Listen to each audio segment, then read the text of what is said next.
Hey, if you're watching this video, you're here to find out how to program the Daikin ILINQ controller. Because as you figured out, when you buy one of these beautiful controllers from Daikin, that's actually a PC05 Corel controller, it does not come pre-programmed from the factory. As to why that is, I have no idea.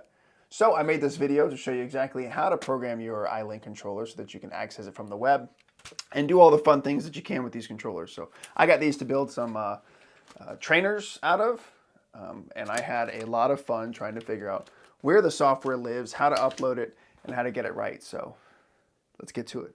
All right, so if you have the display screen that you can see here on my screen, your screen, on our screen, yeah, our screen, that means that your controller hasn't had the software uploaded from the factory, which means that you have to now go through and do it yourself.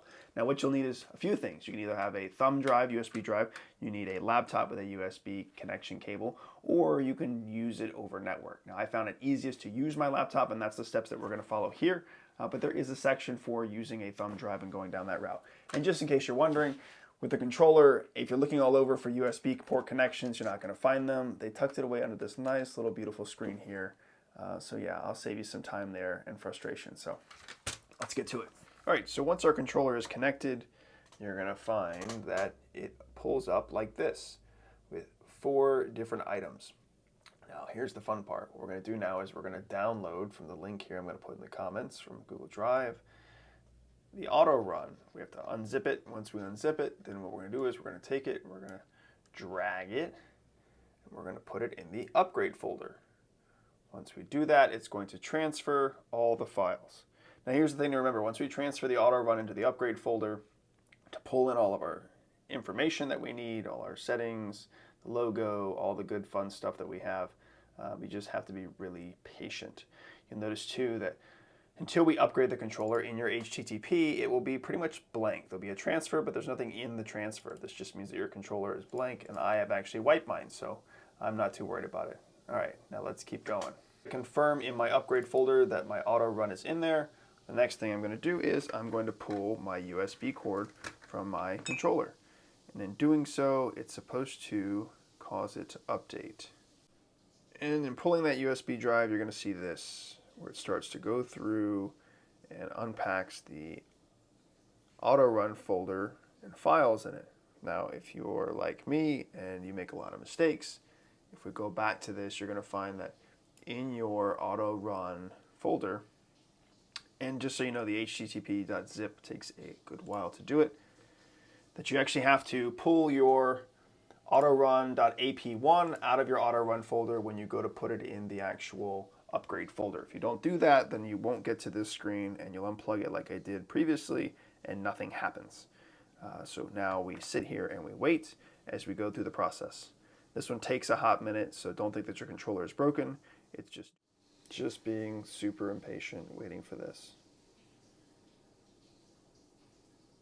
There we go. Okay, so now it's going to start going through the other items pretty quickly. Should get all the way to the end. There we go. And at the very end of this, it says, hey, good job. Installation is successful, which is what anybody wants to see when they're updating your controller for the first time. Now remember, just because these cards and these controllers come completely blank from the factory does not mean that this has to be an extremely difficult process of pulling in that information. Remember that this is a blank controller that's used by a lot of different AC manufacturers for a lot of different applications, and so there are a lot of different configurations out there. Now it's going through the firmware, and again, you can get this information, the autorun.ap1 file from Daikin Comfort Technologies, or you could just go to my Google Drive and download it yourself. Upgrade complete successfully. Ta-da! We did it. Pat yourself on the back. You have now updated your Daikin ILINQ controller that comes blank from the factory for some reason and is now ready to be used in the field. What it'll do now, instead of saying Corel on the controller, when it turns on and it boots up like it does there, it's going to show the Daikin symbol. Says installation complete. Now it's going to go through the files and load up. Now it'll say Daikin like it's supposed to, which is a good thing. And now, last part of the video here, let's do something fun that I enjoyed a lot. Not really. So we're going to show you how to also connect the iLink controller to a web-based platform so that you can see the controller from your computer or over any kind of Ethernet device. So let's jump into that. All right, you're going to notice here at the top of your controller you have two Ethernet connections. We're going to use the one on the top left-hand side, and I have a crossover cable here to plug this in. Okay, I have this connected directly to the back side of my laptop, and so now what I'm going to do here is I'm going to go in and type in the word network in my search bar and go through and look at my network settings. What it's going to do here is it's going to find my controller, which is labeled PCLE, family controller. I'm going to right click on it and I'm going to go to properties. All right, once I get in here, then I'm going to click on my Internet Protocol version 4. I'm going to click properties.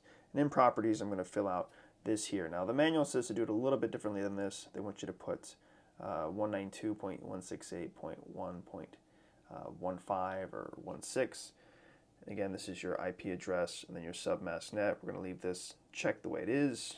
But here we can go back to the controller and we can hit enter. And in the enter button here, we can see that we are 192.168.1.16.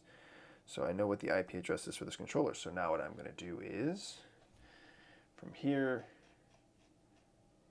open up a new browser tab, and I'm going to type this in.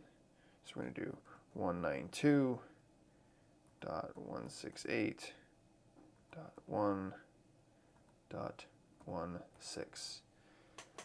Right there we go. Enter. Now, if you've connected successfully, you're going to find this. If you try to connect your controller right away, you're going to get a screen that says will not load, and it looks just like this. It just means that your software doesn't have anything yet. Now, when you get into this the first time, it's going to ask you to set up a user password for not just the owner of the controller, but also for service. So I'm going to type in my super secret password. Actually, it's got it saved already, and I'm going to log in. Apparently this password's been in a data breach, but who cares?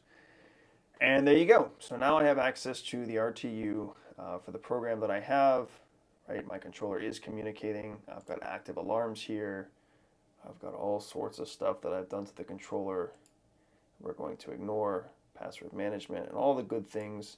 Go through the manual if you really want to know more about all these settings and parameters. But again, this is me connected to the iLink controller. Now there is something really cool that I wanted to show you too as well. That we can go in here. What I love here is the onboard display. And so what you're going to find here is that this is the exact display that I see here. But the cool thing is when I click these buttons, it actually makes changes on the controller. So I'm going to click another button here. And as you can see, now that I'm connected over Ethernet from anywhere in the building, I can actually make changes to these controllers without ever having to set a foot on the roof or at the RTU. So again, a nice little added bonus here when we're connected to the controller. So there you go. That's how you not only update the controller, but connect it via Ethernet on your computer, on your network, on your laptop, whatever you may have to do those connections. And yeah, so see you guys on the next one. All right, so hopefully you found this video helpful and were able to not only update your iLink controller, but also gain access to the web. Not really the internet, but more so the controller over the internet.